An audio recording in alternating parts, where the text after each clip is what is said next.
नमस्कार, आप देख रहे हैं smart business plus Deepak Kumar के साथ और समय हो चुका है खेती किसानी की महत्वपूर्ण खबरों का। आज की वीडियो में हम बात करेंगे मूली की उन्नत खेती कैसे करें और एक महीने में 2 से 3 लाख रुपए की इनकम कैसे कर सकते हैं।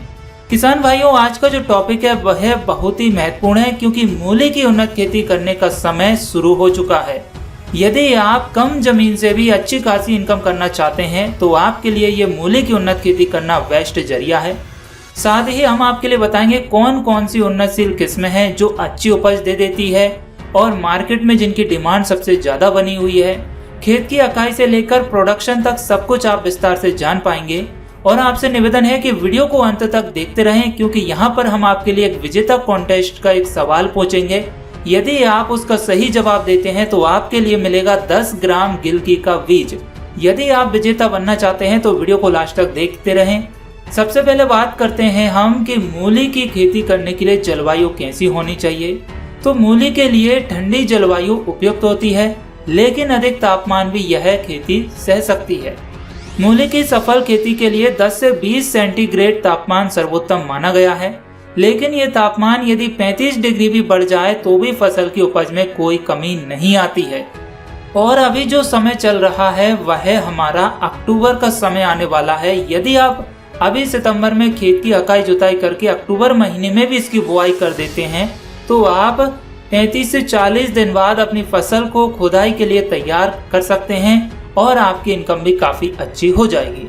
क्योंकि अभी जो मूली बिकती है सितंबर, अक्टूबर, नवंबर और दिसंबर महीने तक काफी उछाल पर रहती है। मंडी में अच्छा भाव मिल जाता है और किसान भाई कम जगह से भी अच्छी खासी उम्मीद से कई गुना अधिक इनकम भी कर सकते हैं। बात करें कि भूमि कैसी होनी चाहिए तो सभी प्रकार की भूमि में आप मूली की खेती कर सकते हैं, लेकिन रेतीली दोमट भूमि अधिक उपयुक्त मानी गई है। खेत की तैयारी कैसे करेंगे तो मूली के लिए गहरी जुताई की आवश्यकता होती है। एक जुताई मिट्टी पलटने वाले हल से करने के बाद 2-3 बार कल्टीवेटर चलाकर भूमि को समतल कर लेना चाहिए। बात करें अब मूली की उन्नतशील किस्में कौन कौन सी है तो मूली की उन्नत किस्में कल्याणपुर, पंजाब अगैती, पंजाब सफेद, जौनपुरी मूली, जापानी सफेद, व्हाइट लॉन्ग, हिसार मूली एवं संकर किस्में हैं। और भी आपको तमाम तरह की किस्में मार्केट में मिल जाएगी जो अच्छा प्रोडक्शन और उपज देती है। आपके यहाँ जो किस्में सबसे अधिक प्रचलित हो आप उन्हें भी चूज कर सकते हैं, उनका इस्तेमाल कर सकते हैं, कोई दिक्कत नहीं है। लेकिन मूली की खेती करने का तरीका सही होना चाहिए जिससे कि आपको प्रोडक्शन अच्छा मिले और बाद में उसमें दिक्कत नहीं आए। बात करें खाद एवं उर्वरक की तो मूली एक ऐसी फसल है जिसमें खाद की जरूरत कम पड़ती है, तो ऐसे में आप जैविक खेती भी कर सकते हैं। लेकिन ये शुरुआत में ही पूरी तरह से जैविक खेती करना इतना ये आसान भी नहीं है। आपको शुरू में दिक्कत बहुत ज्यादा आएगी, तो आप क्या करें कि आप पहले थोड़े थोड़े से एरिया को जैविक करना शुरू करें और फिर धीरे धीरे पूरे खेतों को जैविक में बदल दें। कहने का तात्पर्य यह है कि यदि आपके पास 1 एकड़ जमीन है तो आप उसका 1/3 हिस्से में यानी 25% हिस्से में जैविक खेती करिए, या फिर पूरा जो भी 1 एकड़ खेत है या 1 हेक्टेयर खेत है उसमें रासायनिक खाद और रासायनिक दवाइयों का इस्तेमाल कम से कम करें। जितना हो सके खाद में वर्मी कंपोस्ट खाद का इस्तेमाल करें, गोबर खाद का इस्तेमाल करें, नीम की खली का इस्तेमाल करें और दवाइयों में जैविक दवाइयाँ बहुत सी मार्केट में उपलब्ध है उनका इस्तेमाल करें, या फिर आप घर पर भी बना सकते हैं। फिर धीरे धीरे रासायनिक को छोड़कर जैविक की ओर बढ़ते जाइए तो आपकी लागत भी कम आएगी, इनकम भी बढ़ती चली जाएगी। और आप यदि कोई भी खाद डाल रहे हैं तो सबसे पहले मिट्टी की जांच जरूर कराएं। मिट्टी की जांच कराने के बाद ही आपको पता चलेगा आपकी भूमि में किन पोषक तत्वों की कमी है। यदि अभी मिट्टी की जांच कराने में आपको समय लग रहा है तो आप क्या करेंगे, 150 क्विंटल गोबर की सड़ी हुई पची हुई खाद या कंपोस्ट खाद 100 किलो। देखिए, वर्मी कंपोस्ट खाद लगती है 100 किलो यानी 1 क्विंटल और गोबर की सड़ी हुई खाद लगती है 1.5 क्विंटल। तो वर्मी कंपोस्ट खाद बेस्ट है और आपके लिए छिड़काव करने में भी दिक्कत नहीं आती है। तो आप वर्मी कंपोस्ट केंचुआ खाद इस्तेमाल जरूर करें। नहीं आता है कैसे तैयार करना है तो आप हमें कमेंट करें, हम आपके लिए बताएंगे वर्मी कंपोस्ट खाद घर पर कैसे तैयार की जाती है। 100 किलोग्राम नाइट्रोजन, 50 किलो स्पोर और 100 किलो पोटास प्रति हेक्टेयर के हिसाब से आवश्यक होती है। अब बात करें बीज की मात्रा कितनी लगेगी, तो मूली के बीज की मात्रा उसकी जाति, बोने की विधि और बीज के आकार पर निर्भर करती है। 5 से 10 किलोग्राम बीज प्रति हेक्टेयर आवश्यक होता है। बुआई के अनुसार इसकी मात्रा कम या ज्यादा भी हो सकती है। बुआई करने का जो समय रहता है वह साल भर में कभी भी आप लगा सकते हैं, बुआई कर सकते हैं, लेकिन व्यावसायिक स्तर पर यदि देखा जाए तो आप सितंबर से लेकर जनवरी तक कभी भी बुआई कर सकते हैं।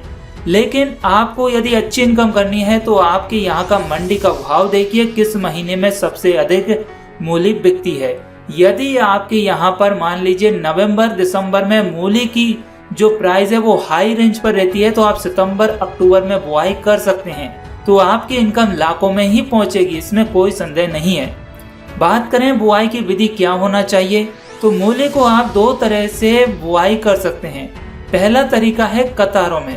अच्छी प्रकार तैयार क्यारियों में लगभग 30 सेंटीमीटर की दूरी पर कतारें बना ली जाती है और इन कतारों में बीज को लगभग 3 से 4 सेंटीमीटर गहराई में बो देते हैं। बीज उग जाने पर जब पौधे में 2 पत्तियां आ जाती है तब 8 से 10 सेंटीमीटर की दूरी छोड़कर अन्य पौधों को निकाल देते हैं। और ये कतारों वाली जो व्यवस्था है वो हम क्यारियों में डायरेक्ट भी लगा सकते हैं, लेकिन इसमें क्या होता है कि मूली की जो साइज रहती है वो कम रहती है। मूली की जो साइज है वो छोटी हो जाती है और उसे उखाड़ने में भी दिक्कत आती है। तो दूसरा जो तरीका है वो बेस्ट रहता है, जो कि है मेड़ों पर यानी बेड बनाकर। इस विधि में क्यारियों में 30 सेंटीमीटर की दूरी पर 15 से 20 सेंटीमीटर ऊंची मेड़ें बना ली जाती है। जैसा कि आप वीडियो में देख रहे हैं, हमने चुकंदर के लिए बनाई है ये मेड़ें, कुछ मूली के लिए भी है। तो इस तरह की आप मेड़ों पर बीज को 4 से 6 सेंटीमीटर की गहराई पर बो दिया जाता है। बीज उग जाने पर जब पौधों में 2 पत्तियां आ जाए तब पौधों को 8 से 10 सेंटीमीटर की दूरी छोड़कर बाकी पौधे को निकाल दिया जाता है। यह विधि अच्छी भी मानी गई है और सुटेबल भी मानी गई है, कम मेहनत में अच्छी उपज देने वाली भी मानी गई है, क्योंकि इस विधि से बोने पर मूली की जड़ की बढ़वार अच्छी होती है और मूली मुलायम रहती है और मूली को सही आकार और रंग भी प्राप्त हो जाता है। क्योंकि आप डोरियों पर लगाएंगे तो फिर उसको अंदर तक जाने में, मूली को नीचे बढ़ने में दिक्कत नहीं आएगी और मूली की जैसी साइज आकार होना चाहिए वो हो जाएगा, तो आपको प्रोडक्शन अच्छा मिलेगा। यदि आप ये व्यवस्था शुरू में ही कर लेंगे तो फिर आपको बाद में दिक्कत नहीं आएगी। अब बात करते हैं खरपतवार नियंत्रण की। यदि खेत में खरपतवार उगाए हो तो आवश्यकता अनुसार उन्हें निकालते रहना चाहिए, निंदाई गुड़ाई करते रहना चाहिए। यदि रासायनिक खरपतवार नाशक का इस्तेमाल कर रहे हैं, जैसे पेंडिमिथेलिन 30% EC का, तो उसे 3 किलोग्राम 1000 लीटर पानी में घोलकर प्रति हेक्टेयर की दर से बुवाई के 48 घंटे के पहले प्रयोग कर देना चाहिए। यानी खेत में जब आप मूली का बीज डाल रहे हैं उसके 48 घंटे पहले ही पेंडिमिथेलिन का स्प्रे कर दीजिए, ताकि जो खरपतवार है वह पहले ही उसका जो जर्मिनेशन है वो खत्म हो जाए और खरपतवार का बीज ही नष्ट हो जाएगा, तो फिर वह निकलेगा ही नहीं निकलेगा। फिर इसके बाद 30 से 40 दिनों तक खरपतवार नहीं उगते हैं। फिर यदि 20-25 दिन के बाद खरपतवार दिखाई देते हैं तो फिर आपको मूली की निंदाई गुड़ाई करवानी चाहिए और मूली पर मिट्टी भी चढ़वा देनी चाहिए, जिससे आपकी जो मूली है वो उसका कलर चेंज नहीं होगा, हरी नहीं बनेगी और उसको सही आकार और ग्रोथ होने में भी दिक्कत आएगी और जमीन के अंदर सूर्य का प्रकाश अच्छे से पहुंचेगा तो आपकी फसल भी अच्छे से लहराएगी। अब आगे की जानकारी देने से पहले आप सभी से एक सवाल पूछा जा रहा है, जिसका आपके लिए सही जवाब देना है। जो भी भाई बहन बंधु हमारे सही जवाब देंगे उनमें से किसी एक को मिलेगा 10 ग्राम गिलकी का बीज। तो सवाल है हमारा, जमीन के अंदर मौजूद जो केंचुआ रहता है उसका काम क्या होता है? सवाल एक बार फिर से सुन लीजिए। जमीन के अंदर जो केंचुआ होता है वह जमीन में क्या फायदे पहुंचाता है और क्या नुकसान करता है? आप सभी के लिए जो भी जैसे भी इसके बारे में पता हो, आप कृपया वीडियो के कमेंट बॉक्स में इसका सही आंसर दीजिए। जो भी सही आंसर देंगे उनमें से किसी एक को मिलेगा 10 ग्राम हाइब्रिड गिलकी का बीज और साथ में अपना नाम, यदि कॉन्टैक्ट नंबर देना चाहे तो वो दे सकते हैं, नहीं देना है तो वीडियो के डिस्क्रिप्शन में आपके लिए हमारे टेलीग्राम ग्रुप या चैनल का लिंक मिल जाएगा, तो उसे ज्वाइन कर लीजिए। वहां पर आपके कॉन्टैक्ट नंबर हमारे संपर्क में रहेंगे तो हम डायरेक्ट आप तक आपकी जीती हुई इनाम पहुंचा सकें। ठीक है ना। तो इसका जवाब आपके लिए जल्द से जल्द देना है वीडियो के कमेंट बॉक्स में। अब बात करते हैं सिंचाई एवं जल निकास की। बुआई के समय यदि भूमि में नमी की कमी रह गई हो तो बुआई के तुरंत बाद एक हल्की सिंचाई कर दें। वैसे वर्षा ऋतु की फसल में सिंचाई की आवश्यकता नहीं पड़ती, परंतु इस समय जल निकास पर ध्यान देना आवश्यक है। गर्मी के फसल में 4-5 दिन के अंतराल पर सिंचाई की आवश्यकता पड़ती है और शरदकालीन फसल में 10 से 15 दिन के अंतराल पर सिंचाई करते हैं। मेड़ों पर सिंचाई हमेशा आधी मेड़ ही करनी चाहिए ताकि पूरी मेड़ नमी युक्त व भुरभुरी बनी रहे। जब आप पेड़ बना लेंगे, मेड़ बनाएंगे तो फिर आपके बरे भी रहेंगे, तो आपको बरे के माध्यम से जो कतार है उसमें से ही पानी छोड़ना है, तो नमी ऑटोमेटिक आपकी बेड़ पर चढ़ जाएगी, मेड़ पर चढ़ जाएगी, तो आपकी फसल अच्छे से बनेगी। अब बात करते हैं खुदाई एवं उपज की। तो जब जड़ें पूर्ण विकसित हो जाए तब कड़ी होने से पहले मुलायम अवस्था में ही खोद लेना चाहिए। मूली की पैदावार इसकी किस्में, खाद व उर्वरक तथा शल्य क्रियाओं पर निर्भर करती है। मूली की औसत उपज हमें 70 क्विंटल प्रति हेक्टेयर से लेकर 200 क्विंटल प्रति हेक्टेयर के करीब होती है।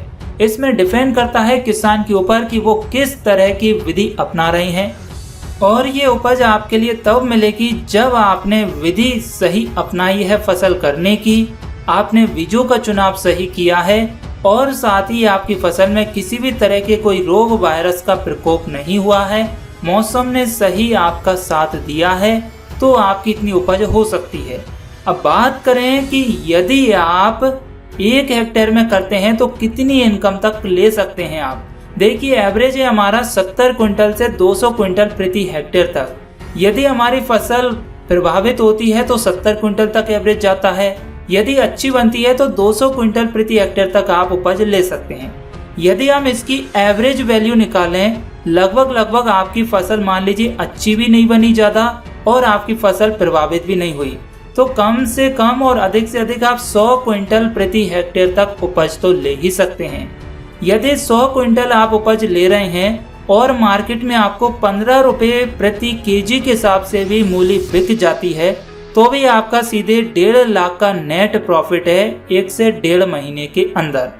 ये आपकी मात्र 2 महीने की फसल हो जाती है, 1 महीने बाद चालू हो जाती है और 1 महीने बाद खाली भी हो जाती है। फिर चाहे आप इसे 3 महीने तक भी खींच सकते हैं। यदि आपने फसल घनी बो दी है, उसका मूली से मूली की जो डिस्टेंस कम है, तो फिर ये समय आपका 3 महीने लेगी। यदि मूली से मूली की डिस्टेंस 8-10 सेंटीमीटर है तो आपकी फसल 2 महीने में खुद कर तैयार हो जाती है। तो देखा जाए तो कोई ये बेकार का आइडिया नहीं है, प्रॉफिटेबल बिजनेस आइडिया है खेती से लाखों कमाने का। यदि 2 महीने में भी 1.5 लाख रुपए मिल जाते हैं तो अच्छी इनकम है, अच्छा फायदा है, अच्छी खेती है। और यदि 20 रुपए पर केजी बिक जाती है तो 2 लाख का प्रॉफिट होता है। 10 रुपए केजी बिकती है तो भी 1 लाख रुपए का प्रॉफिट है। तो 2 महीने में 1 लाख भी बुरे नहीं है किसान भाइयों के लिए। और हमारा मेन पर्पस यही होता है कि आपके लिए कुछ ऐसी खेती बताएं, ऐसे तरीके सिखाएं ताकि आप अपनी इनकम को बढ़ा सकें। क्योंकि किसानों की जो फसल है उसको उनके मन के मुताबिक वो प्राइस नहीं मिल पाती जो मिलना चाहिए, क्योंकि वह समय का सदुपयोग नहीं कर पा रहे हैं। उन्हें ये पता नहीं है कि किस समय कौन सी खेती करना चाहिए। यदि आप हमारे साथ अपडेट रहते हैं, हमारे साथ बने रहते हैं, तो आपको समय समय पर हर तरह की खेती किसानी की जानकारी मिलेगी, जिससे आप अपनी इनकम को बढ़ा सकते हैं। तो हमें उम्मीद है कि आपको यहाँ पर वीडियो में दी गई जानकारी मूली से संबंधित पसंद आई होगी। जानकारी अच्छी लगी है तो वीडियो को लाइक करें, ज़्यादा से ज़्यादा अपने किसान भाइयों तक शेयर करें ताकि वह भी इस जानकारी का लाभ ले सकें। विजेता कॉन्टेस्ट में भाग लेने के लिए आपको इसका सही जवाब देना है, जो सवाल पूछा है वीडियो के कमेंट बॉक्स में। और आप किस तरह की जानकारी हमसे प्राप्त करना चाहते हैं वो भी आप हमें कमेंट बॉक्स में पूछ सकते हैं। और जल्दी से सब्सक्राइब करें smart business plus YouTube channel को और प्रेस करें बेल आइकन नोटिफिकेशन को, ताकि इसी तरह की काम की खबरें मिल सके आपको सबसे पहले। चलिए मिलते हैं नेक्स्ट वीडियो में, तब तक के लिए नमस्कार, जय हिंद, जय भारत।